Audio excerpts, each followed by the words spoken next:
एक अहद साज शख्सियत बैरिस्टर सुल्तान महमूद चौधरी इस्लामाबाद में वफात फरमा गई। इन्ना लिल्लाहि व इन्ना इलैहि राजिऊन। कश्मीरी अवाम के हक़ की खुददारियत के मुस्तनद और मौसर आवाज़ कायद कश्मीर आज़ाद जम्मू व कश्मीर के सदर बैरिस्टर सुल्तान महमूद चौधरी आज तवील अलालत के बाइस इस्लामाबाद में इंतकाल कर गए। उनकी उम्र 71 बरस थी। उनकी नमाज जनाजा कल बरोज़ इत्वार उनकी आबाई गाँव चीचिया मीरपुर में 3 बजे से पहर अदा की जाएगी। 9 अगस्त 1955 को चीचिया मीरपुर आज़ाद कश्मीर में पैदा हुए।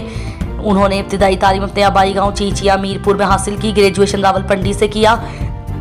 बाद अज़ां वो आला तालीम के लिए बरतानिया चले गए। बरतानिया से 1983 में वो बरतानिया से वतन वापस आए और अमली सियासत का आगाज़ किया। बैरिस्टर सुल्तान महमूद चौधरी साबिक सदर आज़ाद कश्मीर के एच खुर्शीद के हमरा आज़ाद जम्मू कश्मीर कानून साज असम्बली में डिप्टी अपोजिशन लीडर रहे, जबकि 1990 में वो नामजद सदर के ओहदे के लिए मुंतखब हुए। ताहम उम्र में 1 माह की कमी के बाइस वो इस वक्त सदर मुंतखब ना हो सके। बाद अज़ां 1996 में वो आज़ाद जम्मू व कश्मीर के वज़ीर आज़म मुंतखब हुए।